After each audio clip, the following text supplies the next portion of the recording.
Thank you, everyone, for joining us today. My name is Tracy Reynolds, and I'm the co chair of the Space Law Interest Group, which is part of the American Society of International Law. Really excited today about this program that is in cooperation and collaboration with the American Red Cross.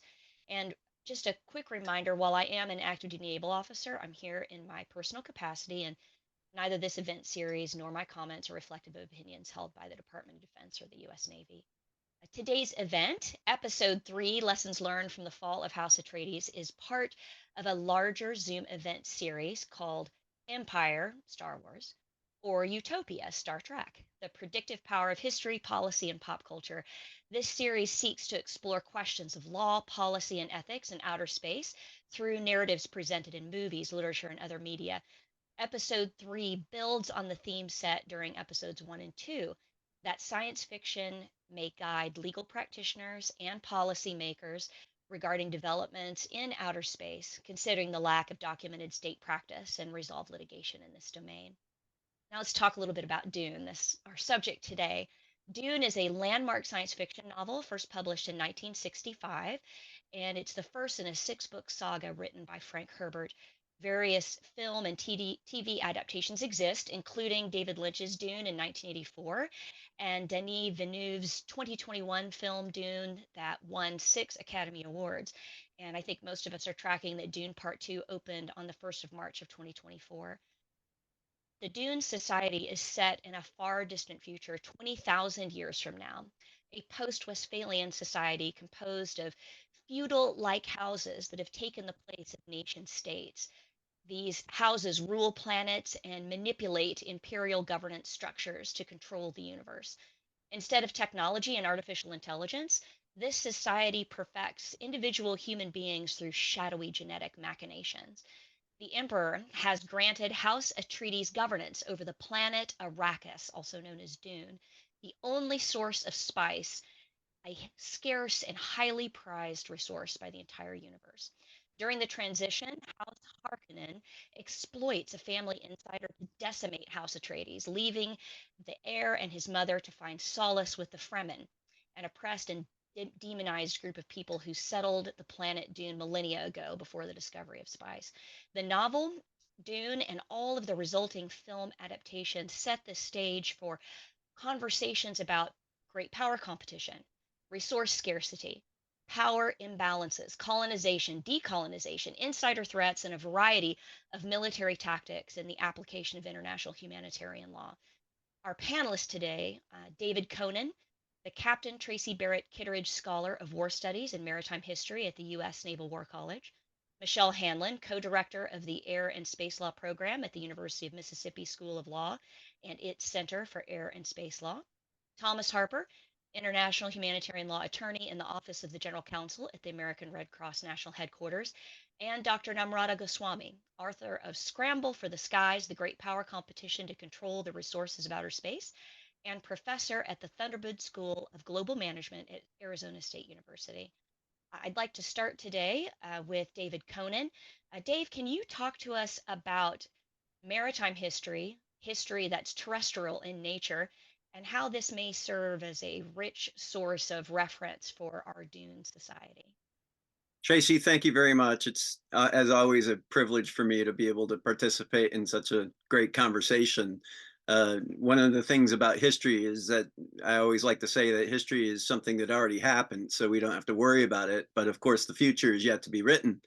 And I believe that science fiction literature and sea stories like the one that we are talking about today in terms of Dune are useful in our collective effort to anticipate what the future may hold for us. And one of the great things about this particular story is the fact that the author is really part of a generation of science fiction writers who are channeling their experience and projecting their life experience into the future. So in this case, with Frank Herbert, he's looking 20,000 years into the future, which is safe to do because nobody knows what's actually going to happen 20,000 years from now. But we do know what Frank Herbert went through, and he's from the West Coast. He used to go around the dunes in his neck of the woods in the United States. His cousin was Joe McCarthy, the senator who was chasing all the communists in the government. And, he's kind of coming up in that Second World War, quote, greatest generation, which is a phrase I dislike intensely, but nevertheless, it's how we remember the greatest generation of the Second World War. Herbert is part of that, and he's a U.S. Navy veteran of the Second War. He's a CB. Actually, he was a photographer's mate who was hurt during his service in the Second World War, head injury, and he was able to get out of the Navy as a result of medical discharge. Then, during the 1950s and 60s, he's literally participating in some of the cultural debates that are happening because of his cousin Joe, the senator, who's looking for the communists. And then, of course, he's in Oregon and Washington State, and he bumps into some interesting people like Ken Kesey, who's the author of One Flew Over the Cuckoo's Nest. And of course, he's also the one who is doing the acid tests of the 1960s with LSD. So when we think about Frank Herbert's personal experience, when he sets down to write these stories of Dune, it is interesting to see how he is channeling his own sort of historical experience in framing the future that he's providing to us in this fictional form. Um, when we think about maritime history in the broader context, it's a centuries long narrative that we have to examine. And if I can just, reduce it to a sentence or two, it's about empire. It's about economic interests globally. But then as we look outward to space and the future of space, we can apply some of the maritime history to try and anticipate what we might find in the future in space, because we don't really know what's out there. Just as much as the Vikings getting underway and finding Nova Scotia, or Christopher Columbus, or any of the other early explorers who did not know what they would find when they got underway on ships, we will be doing the same thing in the future as we think about the planets and all of the scientific undiscovered surprises that we will inevitably find when we go to space. Just to tie all this together, in our previous discussion of Star Trek and Star Wars, from a historiographical standpoint and just from a science fiction genre standpoint, I'm categorizing the stories of Dune to be a little bit closer to the Star Wars point of view in terms of empire, and a little less uh, towards the Star Trek sort of utopian concept of what we might be doing in space in the future. And of course, as I stated in our previous conversations, I firmly hope that we go the direction of Star Trek and not Star Wars. Myself being an Iraq War veteran, I find it interesting that Herbert chose to call the planet Arrakis, and the big fight for spice and all of that kind of stuff seems very familiar to me, because we were trying to figure out who's going to control the oil in the future. So we can see some continuities there in the science fictions of Herbert with our collective recent experiences in the greater Middle East. And I'll close this with my reassertion of something I said before, and I firmly believe, and I'm not speaking for the Navy when I say it, but I do think that it is high time for the United States to think about forming something that is closer to Starfleet, as in the Star Trek model, than what we have now in the form of the Department of Defense. I do think that it's time for us to think in those terms as we look outward to the stars and collectively think about the maritime history of the future. Thank you. Thank you for those comments, Dave. And I appreciate you connecting us to our previous episodes where we talked about how admirals from World War II served as the models for Captain Pike in Star Trek. And it's interesting to note that authors in the pop culture venue will draw so heavily on questions of ecological concern, resource scarcity in the sense that walking into another sovereign area to take resources for the benefit of one nation state, even if it's to the detriment of the state from which those resources are removed. So it's interesting to see those themes be readdressed over and over throughout not only pop culture and literature, but through history as well. As I like to say, hopefully we can learn together so that we can make new mistakes in the future. That's part of what this event series is about. So with that, Michelle, would you please kick us off with your comments? Thank you. Absolutely. Thank you for having me. I'm going to share my screen here. Okay, so first, full disclosure, I have read the book. I've never seen the movies. So I am going to pronounce everything wrong. But I'm going to talk about the Outer Space Treaty in the words of Paul Atreides, aka Muad'Dib. So I am not Frank Herbert. And so what I really wanted to do was think about, how did we get here 20,000 years ago? And what would they think of the Outer Space Treaty, right? So let's see. Okay. So in Paul's words, in the annals of our universe's history, there exists a treaty known as the Outer Space Treaty. It is a document of great significance, not unlike the foundational principles that govern the balance of power among the noble houses of our Imperium. This treaty, born out of the collective wisdom of the planetary powers of Earth, enshrines principles crucial for maintaining stability and order in the vast expanse beyond our homeworlds. Much like the delicate balance of alliances and treaties that dictate the interactions between the Landsraad and the Padisha Emperor in our Imperium, the Outer Space Treaty sought to establish norms and regulations for the exploration and use of outer space. At its heart lies the principle of space as the province of all humankind, akin to the recognition of Arrakis as the sacred ground of the Fremen. This principle asserts that outer space, with its myriad celestial bodies and uncharted territories, belongs not to any single nation or faction, but to the collective humanity of our universe.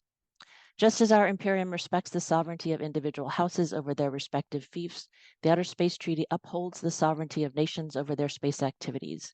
It prohibits the placement of weapons of mass destruction in orbit around our planets, akin to the bans on atomics and other forbidden weapons within our territories. Furthermore, the treaty promotes the peaceful exploration and use of outer space, echoing the imperative of balance and harmony that underpins the Golden Path. It calls for the exchange of scientific knowledge and cooperation in space endeavors, fostering a spirit of unity and collaboration among the disparate factions of our universe. Yet, much like the shifting sands of Arrakis, the Outer Space Treaty faces challenges and uncertainties. Its provisions must adapt to the evolving dynamics of our universe, just as we must adapt to the ever-changing currents of politics and power. So in essence, the Outer Space Treaty embodies the timeless wisdom of governance in our Imperium, balancing sovereignty with cooperation, ensuring peace amid potential conflicts, and striving for the greater good of all. And so why didn't it keep the peace 20,000 years on? So it's all about the resources, stupid, right? This is just a fact of life and a fact of humanity.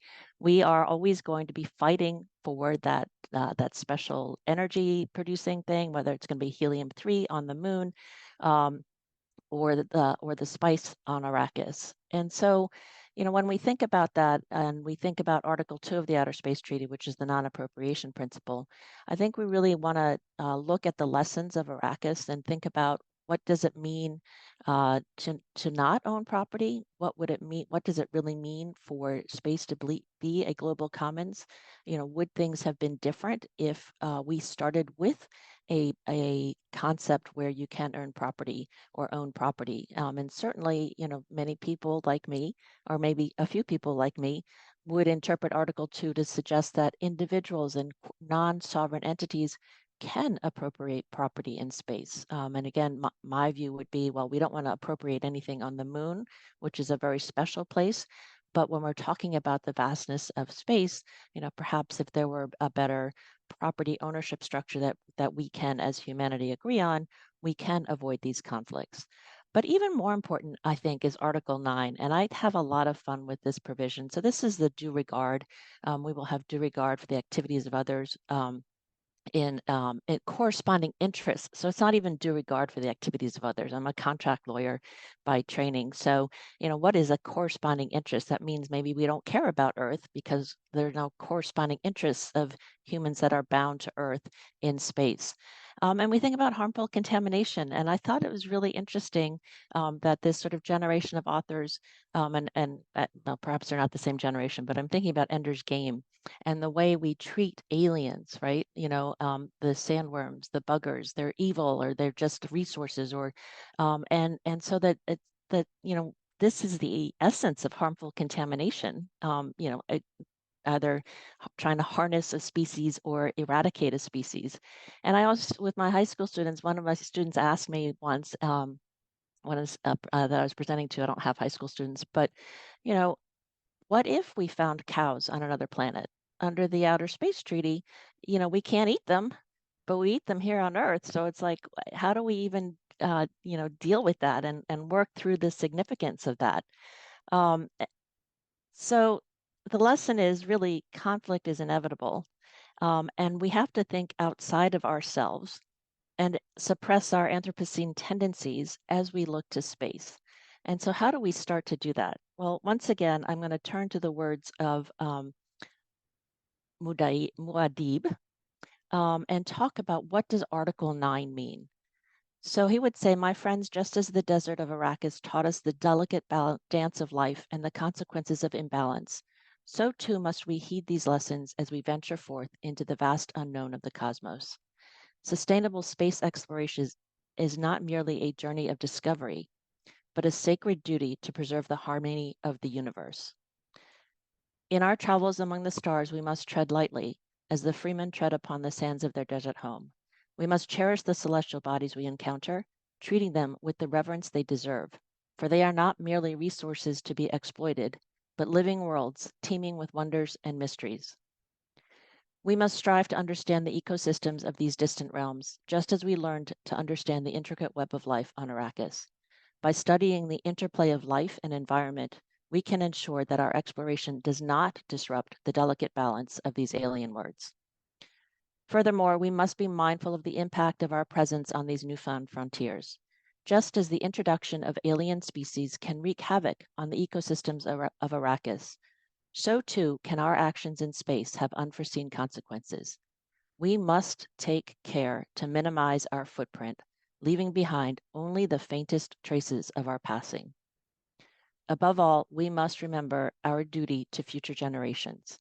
Just as I walked the golden path to secure the future of my people, so too must we chart a course that ensures the sustainability of our exploration for future generations to come. We must be stewards of the cosmos, guardians of its treasures, and champions of its harmony. In this way, sustainable space exploration is not merely a goal to be achieved, but a guiding principle that shapes our every action. By following the wisdom of the desert, we can navigate the vast expanse of the cosmos with grace and humility, leaving behind a legacy of wonder and discovery for all who follow in our footsteps. So take it from Muad'Dib 20,000 years in the future, telling us what sustainable space exploration means. Thank you. Thanks so much, Michelle. Those were great comments. I appreciate you raising the ban on House Atomics because I think that's a very interesting lesson learned from the fall of House Atreides, specifically what was considered not only a treaty taboo, because it was, an intergalactic treaty among the houses where everyone had signed an agreement not to use the atomics in that particular manner, but it was taboo in that societal sense where it had almost achieved kind of a ethical norm as being beyond the pale from a military tactic. So I think that is just really fascinating because we have those conversations now, on Earth as we currently exist, trying to balance the rights of nation states against each other in a way that meets the state interests, but at the same time humanizes each other. And we're not particularly good at it. I was hoping that 20,000 years from now we'd be really good at it, but I guess I hope that we don't need to have someone with genetic memory to be an emperor in order to make us be good to each other. But I guess we'll just have to see.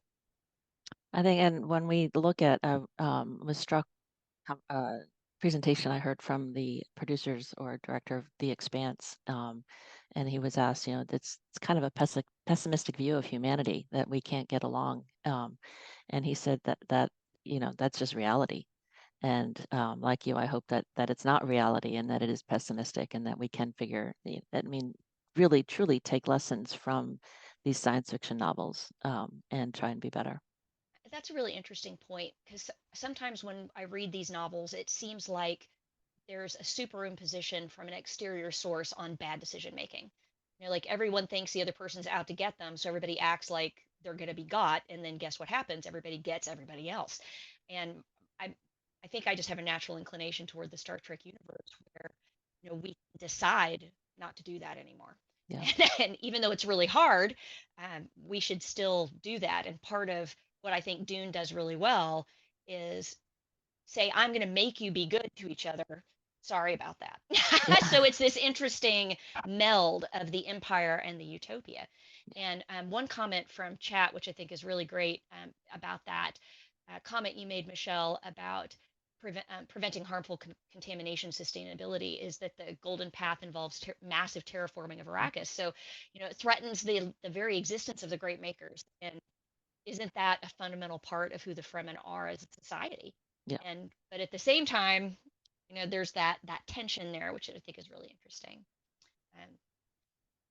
I'm going to stop hoarding the conversation and ask Thomas, please, if you could give us your thoughts.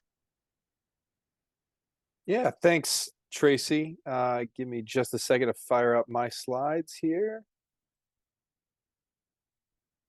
If you know me, there's one thing that I always come with, and it's like my background as an Army officer makes me incapable of not having a slide deck. So Tracy gave my brief background there. I'm IHL Senior Counsel for the Red Cross. So in that capacity, our job is to disseminate the rules of war, international humanitarian law. Really, for our purposes here, you only need to refer to me as this simple title for going by our formalized Dune titles here. So please get that correct. All that should precede my name when you refer to me. But Michelle, you bring up a great point in the sort of embodiment or intertwining of treaty law in Dune. And I like to point out to folks, and Dune stalwarts will know this, but Dune and international humanitarian law, and indeed treaty law in general, goes really hand in glove. And the broader theme here, I'll start with this sort of setup, and then I'll get into a specific issue, is that when we talk about application of law in outer space, or this advancement of law into the space realm, I think what we're seeing right now are not just some fissures in the law, so gaps where the law doesn't exactly cover a situation that's just categorically different, either in outer space or on some other planet or planetary body. But you're seeing an exploitation of gaps in the law. Right now, certainly international humanitarian law, we're talking about rules of war for Earth-based warfare, right? So, even IHL has gone to expand into the skies as air combat has become a thing, but it hasn't expanded, at least in earnest, into outer space. There's no Geneva Convention additional protocol for the application of outer space, at least not yet. And so what you have is this body of terrestrial rules, and there's a sort of a competing interest in how do we, or whether we apply these terrestrial land-based rules into this new domain, and a domain where technology is just rapidly advancing, and sort of, as always, leaving the law in the dust.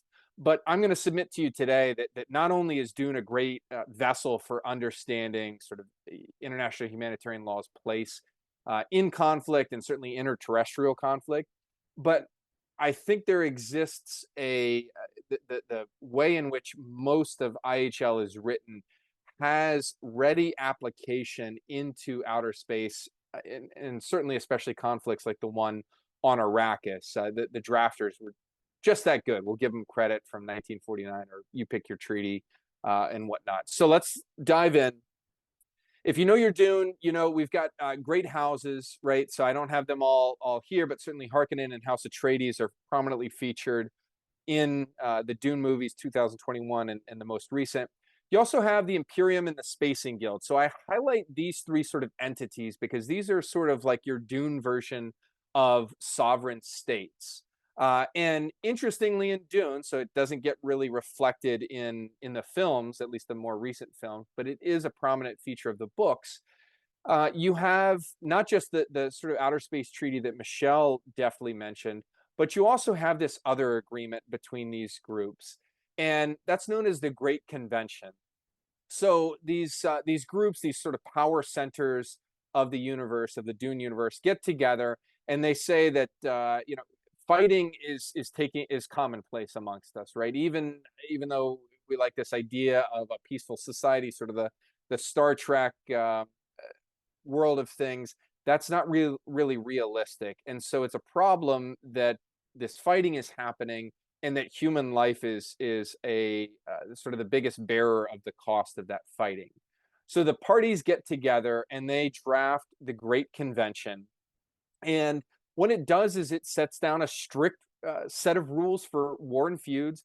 And its centerpiece, the anchor point of the entire convention, is this idea that human life, will set aside the treatment of alien life or lack thereof in the Dune universe, but human life is really important and it must be protected.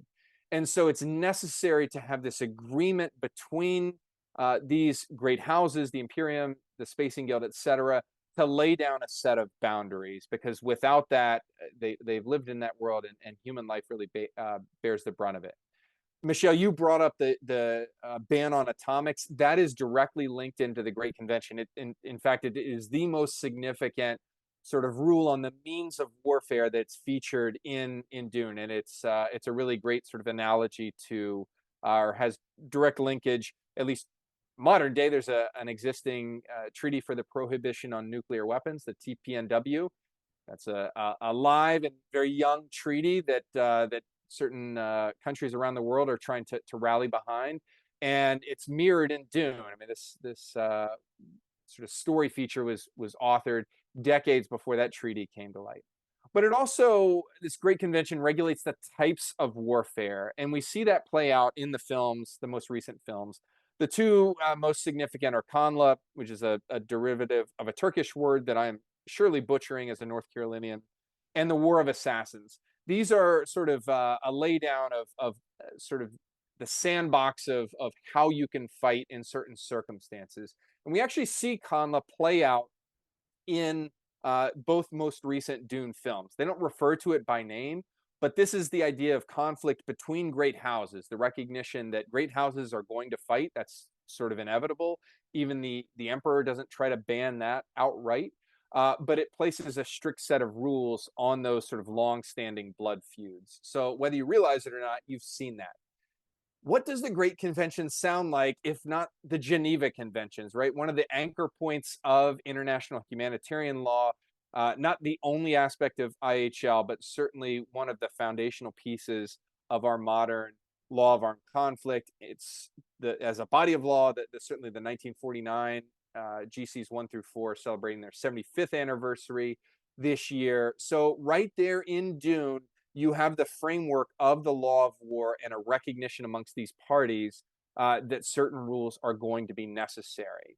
And so I want to spend my last few minutes just talking on a specific issue and sort of a case in point about the application of terrestrial laws of armed conflict into sort of an extraterrestrial conflict. And we're going to talk that through assassinations, because they play a massive role in Dune, certainly the 2021 film. And we're going to juxtapose the actions of Dr. Yue and the actions or the attempt on Paul Atreides' life. And I think they'll provide a nice juxtaposition. We'll have to set the table by asking what assassination is under IHL.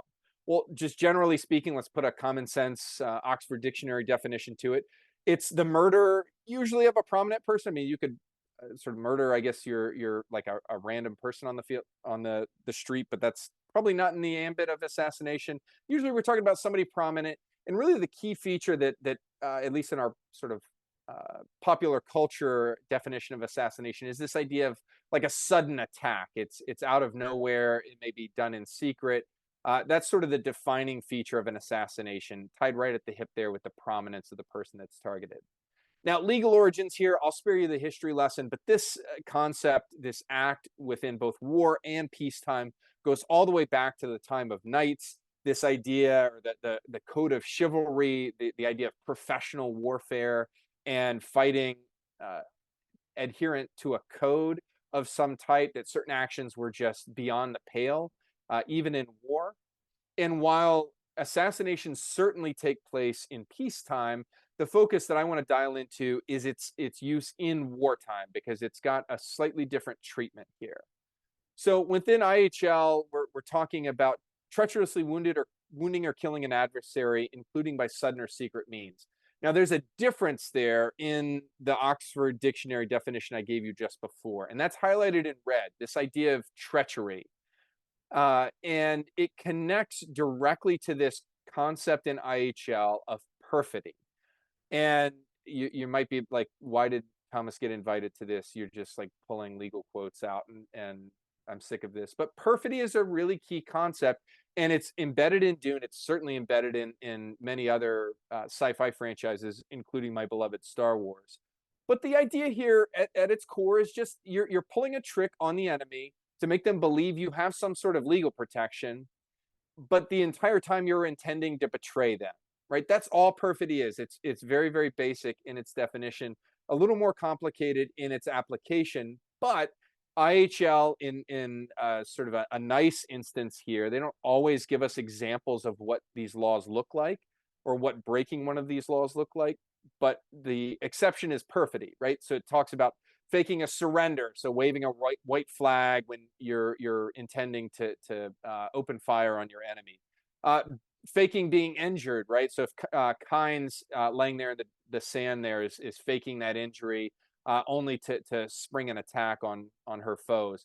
Faking civilian status only to reveal yourself as a combatant. It gives us these examples of what constitutes perfidy.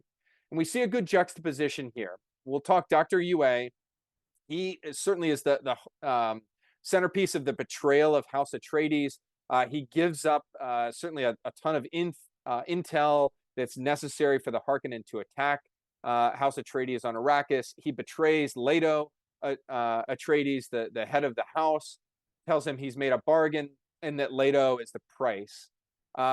What you don't really see in full-fledged in the movie, but which is laid out very clearly in the book, is just how closely knit Dr. Yue is with the family, with House Atreides.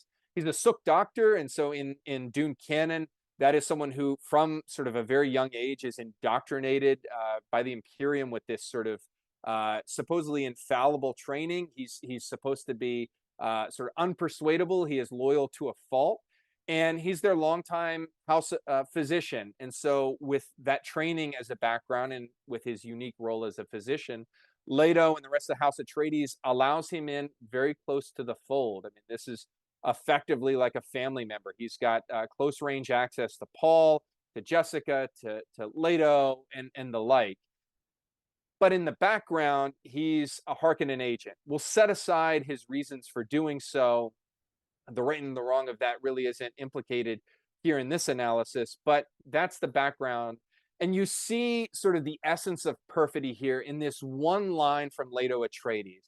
He cannot understand in this moment, one of his last moments alive, why someone so close to him would betray that confidence. That's the essence of perfidy. And just because it's on Arrakis, a planet that's light years away, 20,000 years in the future, you don't need a new definition of perfidy. You get it right here, and it's so beautifully represented in Leto's lack of understanding here. Very different set of circumstances. Tracy, I realize I'm over time, but I promise I'll be really quick. With Paul's attempted assassination, there you have an attempt with a hunter-seeker, so sort of a really advanced autonomous drone, if you will, a really scary-looking one. I don't like needles, so this is just horrifying to me. But we find out that it's operated by a Harkonnen agent who has to be close by. He's sort of a drone operator. He's buried himself inside the facility there that the Atreides now call home on Arrakis. They find him. He meets his end. And it brings up the concept that's a little different from perfidy, but related in ruses and deception. Now, ruses and deception are time immemorial. I mean, think back to the Trojan horse of old. they're permitted in war. They're a tactic as old as time, and IHL would be not worth its weight in anything if it tried to outlaw such a commonplace tactic. But there is a difference in ruses and perfidy, right? A ruse, right? You're not assuming under a false flag, so to speak, the protection of law. You're not assuming a civilian protected status. You're not assuming a protected status of someone surrendering and becoming hors de combat. And so you're not inviting that confidence. You're tricking the enemy. That's absolutely essential to any ruse or deception. But there's not that element of treachery there, and that's where the hinge difference is. And Dune, especially in the 2021 film, does a great job of giving us this excellent juxtaposition. So the result here, Dr. Yue, bad. He sort of met an awful end, and the assassination, as awful as it was on Paul, probably a lawful example there. Obviously, you can now refer to me as Lisan Al-Gaib for that analysis. I'll be signing autographs later. Thanks, Well, I need to Tracy. see the first slide so I can refer to you properly. It's a lot. It's a lot, but it's all important. Yeah, but all laud and honor to you for that excellent presentation. And I really appreciate you tying this conversation in the context of Dune back to episode 2, where we talked about whether Klingons would follow the Geneva Conventions and showed that even in a post-scarcity environment, as exemplified by the Star Trek universe, there will still be instances, or it seems likely that there will be, where the interests of a particular race or of a particular house in the Dune context, or a particular society, whether it's Klingons or Romulans, would trump the rule sets that everyone has agreed upon. Because obviously the Geneva Conventions, with their 75-year history, there's been lots of opportunities for people to continue to contest them. And I think we see that in modern warfare to this day. And so I think that's just really valuable commentary. And I appreciate you also raising the Spacing Guild and CHOAM, because the Outer Space Treaty we currently have speaks to those instances where there is a private corporation acting in space, in the sense that the nation state is attributable for their actions. It would be interesting to see truly in a post-Earth environment, because 20,000 years in the future, I think that's almost a running joke in kind of Dune canon, is everybody's like, Earth, who cares about Earth? Where's Earth? What's Earth? What are you talking about? Dirt. I mean, it's a non-entity, right? But it shows how these legal principles follow the people. And people are gonna people wherever we are. And sometimes that means violating the normative principles we say that we believe in. I liked one of the comments from chat about how we've been in survival mode for so long, but divorcing yourself from survival mode into something else is really hard. So thank you. I thought that was really fun and interesting. Thanks. Namrata, thank you so much for your patience and for joining us today. I really look forward to hearing your thoughts. Yeah, sure. And thank you to all for bringing the connection in terms of international law, Outer Space Treaty, and Dune. What I am going to do in the 10 minutes that has been given to me is to talk about the philosophy, the strategy, the great power competition that I work on, as well as the formation of identity that we see reflected in Dune. I've read the book, part 1, as well as seen the movies. I also know that there was great heart-wrenching in terms of David Lynch, in terms of what happened to the movie, to the extent that he wanted his name removed. So it's a very interesting, very deeply philosophical movie. So what I would say is that what is so interesting to me is the inspiration behind the movie. So Frank Herbert, of course, philosophically very inspired by Alan Watts in terms of individual redemption, in terms of motivation, in terms of building identity. And you see this across the different characters, especially with Paul, with Duke Leto, with Jessica, as well as the Bene Gesserit and what their philosophy is. And so there is one concept that stood out to me in terms of Dune. And I'll draw from that to explain to you a little bit about the balance of power, the concept of scarcity of resources, and the formation of identity, especially the Fremen, and where that inspiration came from. So one of the words used in the book is usul. Usul in Arabic means rootedness. And so when you want to understand how that is actually played out in the book, the Reverend Mother that actually tested Paul, if you remember in the movie, as well as in the book from the Bene Gesserit, indicates four things. What she says is that usul very much means the learning of the wise, the justice of the great, the prayers of the righteous, and the valor of the brave. But all of this is nothing without a ruler who knows the art of ruling. Make that a science of your tradition. So basically what she points out is that in a ruler's assumption of how they rule, which is what advice given to Paul, it is extremely important to learn how to persuade and not to compel. And so we see that play out in the balance of power and the great power competition around space resources today. So what I see in terms of alignment structures, for example, one led by the US, which is called the Artemis Accords, and one led by China and Russia called the International Lunar Research Station, both very much focused on looking at the scarce resources on the moon, especially water and what Michelle talked about, helium-3. Both alignment structures are looking to persuade and not coerce. And you can see that as one of the lessons that the Reverend Mother actually gives out in terms of Dune. The other critical, interesting insight that I got from Dune was the fact that the CHOM, which is the Combined Honnête Ober Advancer Mercantile, the company actually controls the spice. And what is interesting is that almost all the great houses care about the directorship because that gives them profit and that ensures bloodline. And this is something that is very interesting in Dune, that it's a very castes oriented system where genetics, bloodline, the purity of bloodline, the fact that the Reverend Mother was not happy with the son, daughters were preferred, all that actually plays into the story that Frank Herbert brings to you. And that is actually not very different from the kind of arguments I see in terms of ethnic identity formation. For example, in the deserts of Arabia, the borderlands of Northeast India, where I come from, in terms of ethnic identity formation, where tribe and relationship still really matters to people. And what is more even important is that in terms of that lesson, as Tracy was pointing out, that when you think about the post-Cold War period, and that's my second line of argument, that besides the scarcity of resources, which Arrakis had, the other interesting post-Cold War space order that we are dealing with is this rise of the private space sector.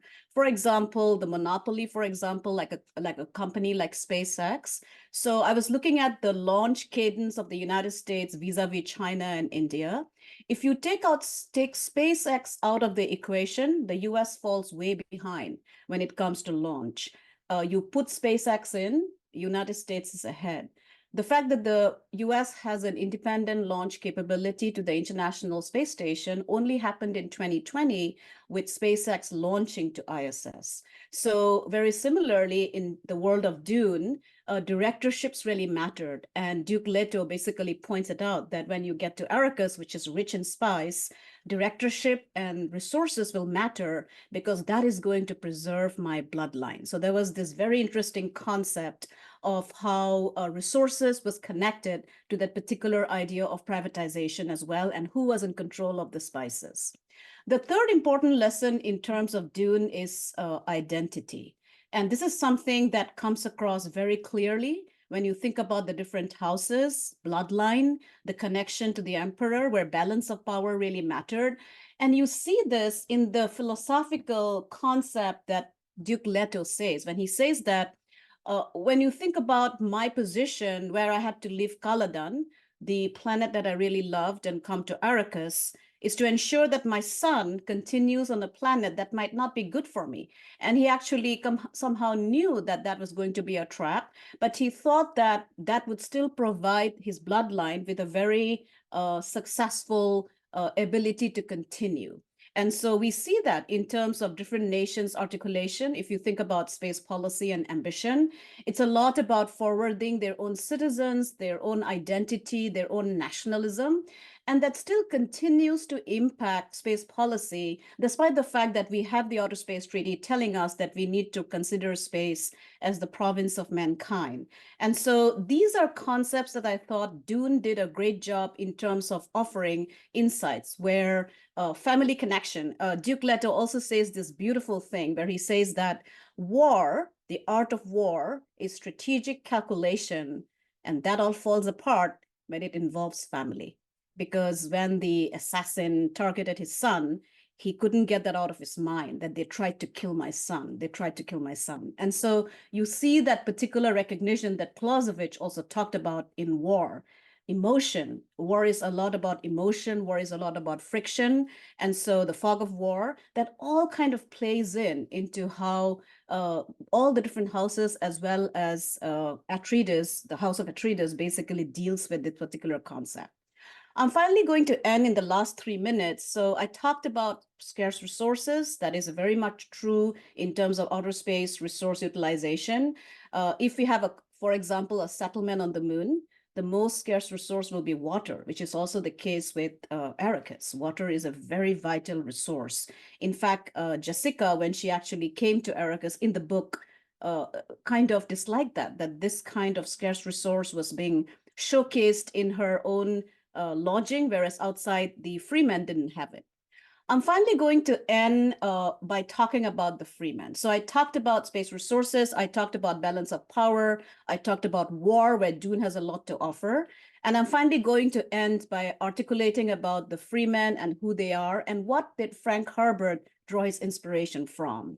So it's very clear that he drew his inspiration from a book that I enjoy reading, which is T.E. Lawrence's book on how to fight the Bedouin, and in basically projecting British Empire in Arabia.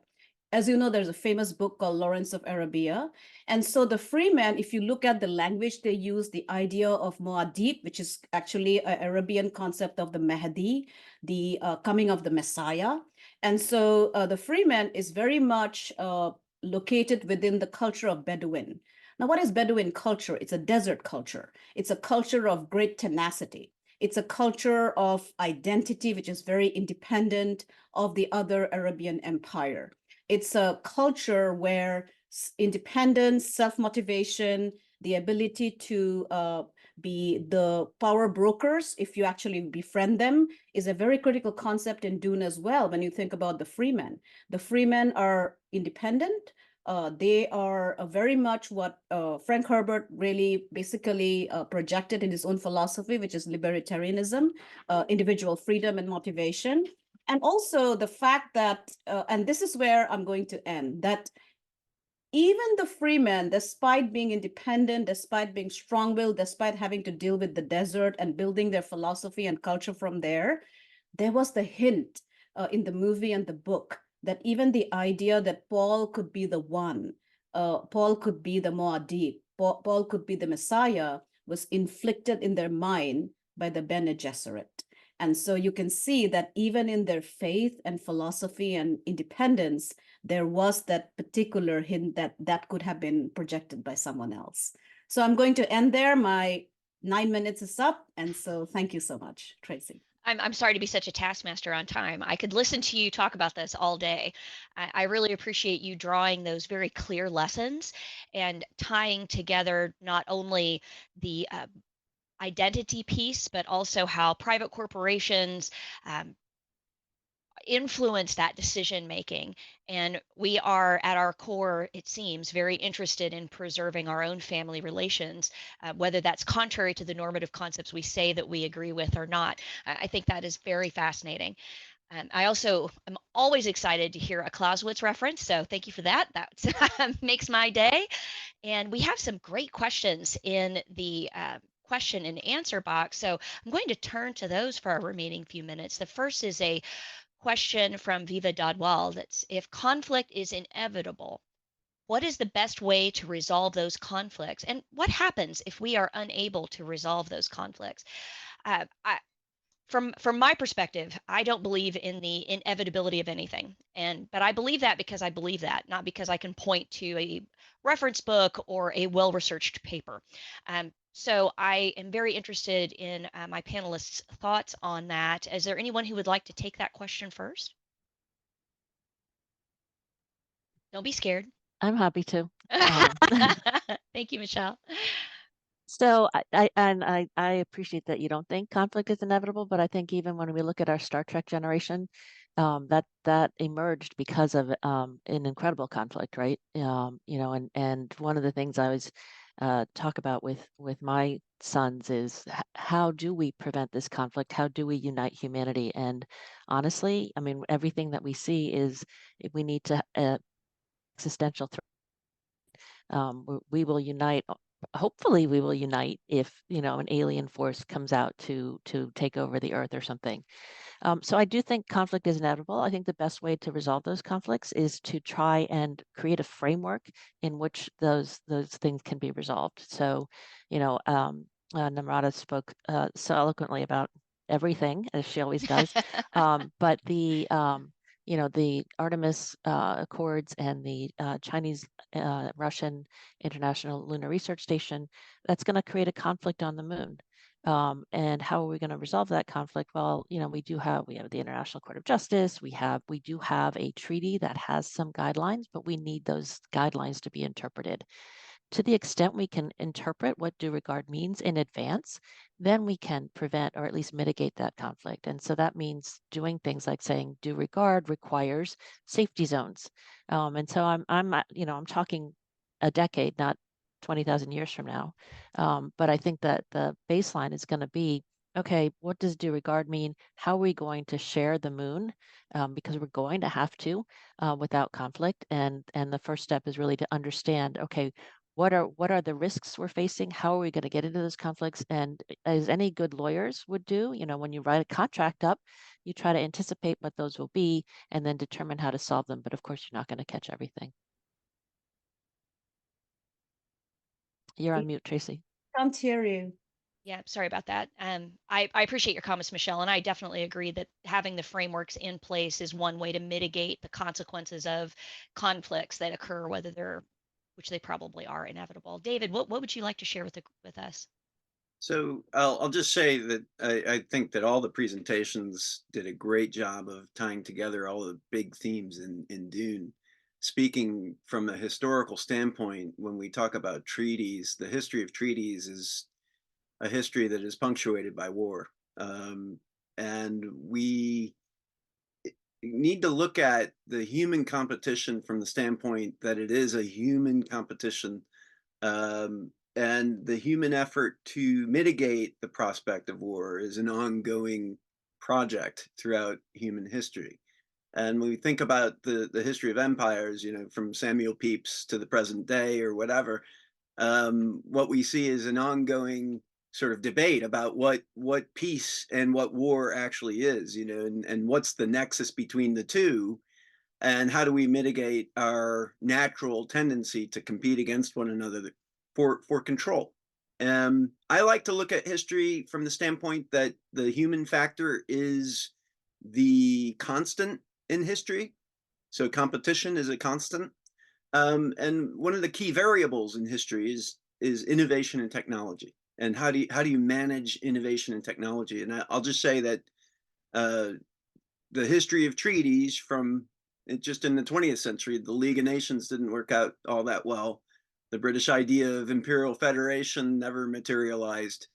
And the United Nations, I think, is our ongoing project right now. And if we want the dream of the United Nations to come to fruition, the dream being something that Franklin Roosevelt fought very hard to convince other Allied leaders that this was the right way to go. It's what we fought for in the Second World War, to create the United Nations. We have to continue curating the United Nations and make it work in the contemporary context. And then, as I said before, we need to project that into the future, which is exactly what Frank Herbert did. And I just want to close with the fact is Frank Herbert was also channeling his experience in life when he was creating the science fictions. And, he's really a product of that period of the first 50 years of the 20th century that culminates in the counterculture that he was part of in the 1960s when he was writing. So that's, I think, important to think about as we apply the literary legacies of Dune and Herbert's writings. Thanks so much, David. Namrata? Yeah, so I would, to answer that question, there are two things. One is a little bit tragic in terms of my response, and one is the way out. So the character of Wellington Yu is a beautiful character because in one of his conversation in the book with Jessica, he has, as she is speaking about his friendship and his love for her, he knows he's going to betray them. And then she talks about the house of Atreides and the house of Harkonnen, and he feels this fury inside him that he is caught in this tussle, that he is forced to take sides, not because he loves the Baron or anything else, but because of his wife. And he feels this great tragedy of his life. So my concern is that when we have such strategic alignment structures like we had during the Cold War, individuals are caught up in that, what states frame. So we have to remember that as we move forward in terms of space and space resource utilization, because I see very similar alignment structures form out. The answer to the question that is conflict inevitable, that really depends in terms of the policy training I have. If you're a realist, you would think conflict is inevitable because the system is anarchic, there is no policeman. But I would say from my experience in similar contexts where you had tribes like the Fremen fight against a very powerful state, for example, in Northeast India, or let's take the example of the Samis in Norway, where I also did fieldwork in the Arctic Circle, fighting against the Norwegian state for identity, culture preservation, and resources. The one way that conflict was lessened and there was understanding was the willingness to have dialogue and interactions and coming together. And what the tribal community said is that that is the way we make meaning together. Just because we make meaning together does not mean we might agree, but at least we'll understand each other. So that makes conflict not inevitable. Namrata, you are a hero among women. I love that response. One of my favorite things about literature is that the book doesn't change, but you do when you come back to it years later. I read Dune in the 5th grade and have read it every couple of years ever since. And I'm a little embarrassed to say it, but I didn't even recognize some of the cultural references until I was physically in Afghanistan reading Dune again and picking up on all of the tribal implications that you so beautifully referenced. And I was struck by, in Afghanistan, the way that law and justice is administered at the community level.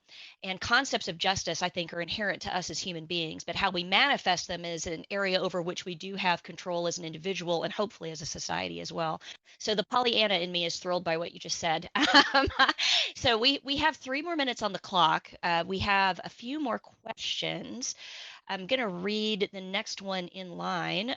I would like to get your thoughts on the legal ramifications, solutions of one great house country claiming sovereignty over Arrakis lunar resources, thereby denying access to others. Using the Artemis Accords and the concept of due regard and safety exclusion zones, one power could saturate the lunar service with landers deemed as essential, needing safety zones, i.e. plans within plans. I don't believe there is a legal framework for dealing with such an issue. Anybody want to jump on it? Of course.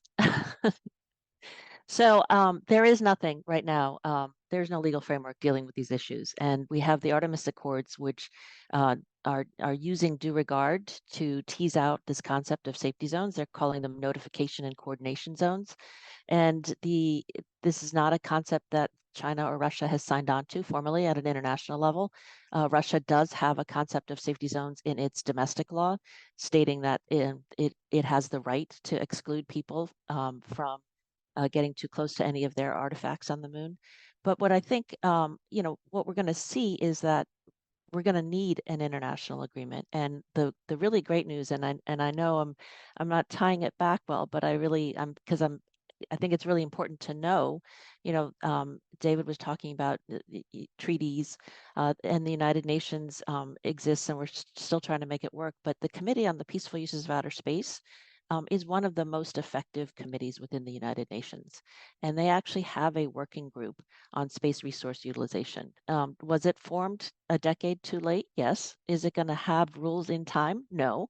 But there are people thinking about it. So, I do think we have a real opportunity now to sort of change our image. And when I was in my presentation talking about sustainable space exploration, we are very anthropocentric. All we think about is us, and who gets those resources, and we really need to move away from that concept and look at space very differently. And I think if we can do that, then we can sort of think about the moon. And again, this is the race, and I call it a space race, and people will disagree with me. The United States and the Artemis countries are in a race against the International Lunar Research Station and their allied countries, not because they're going to get to the resources and use them all up first, but because they're going to get to the resources and create the norms that form the foundation for all of space resource utilization. And so again, and what I like to say is, which faction do you want creating those norms? The one that actually tries to have a democratic society, or the one that the Chinese Communist Party is ruling? So that's my pessimistic take on a Good Friday just before Easter. But I think that that's an optimistic take actually, because I think that we as an earthbound society are thinking about these things now, which is good. Yeah. And I would also present the concept of good faith as being the legal principle that should be undergirding these developments in outer space. Because while there isn't, an outer space police that comes and puts you in outer space jail for breaking the outer space treaty, we do know from the UN Convention on the Law of the Sea how good faith infuses principles of due regard. We have seen the BB&J, what does that stand for? Beyond national jurisdiction is all I can remember right now. But I think that's trending towards looking at these areas outside the jurisdiction of any one state as an area in which we can decide, in whatever faction we're part of, what we want those frameworks to look like. And I definitely agree with you, Michelle, that there are nations, China, that will fill the gap in a way that prevents anyone else from even knowing that the gap was filled until you look around and suddenly the industrial standard is the one that China set. And that's, I think, something that we would like to avoid. Thomas, how are we doing on our link? I don't want us all to be cut off into the distance here. No, we're actually at the top of the hour, so this is timed out perfectly. Okay, great. Do we have any more time or not? I think Dave has something he'd like to say, if that's okay. Thank you. Go ahead, David. Okay, thank you. I just want to build upon what Michelle sort of talked about from a historical standpoint. There have been efforts in the past to create things like the League of Nations Navy was something that was attempted at one point. There was also efforts to create United Nations Navy concepts where multinational sea powers collaborate together to mitigate the prospect of conflict ashore. And there is an ongoing discussion among historians as it relates to the sea power states, as Andrew Lambert calls it, and the continentalists. And on the continentalist side of things, Peter Perret once observed, and I'm paraphrasing, that the human phenomenon of war is an invention of humanity, and wherever humanity exists, there will be war. So those are some thoughts that I think from a historical standpoint can continue to be applied to these discussions of future strategy. Thank you so much. I have learned so much from you all as panelists. I'm very grateful for you taking the time today to present your expertise. And I just think it's been a great discussion. And next month, we're going to do AI and Android. So I think it'll be another great opportunity to keep the conversation going. And I promise only to mention the Butlerian Jihad for a little tiny bit at the very beginning. So thanks very much to everyone. And I'm sorry we didn't get to everybody's questions, but hoping to see you again.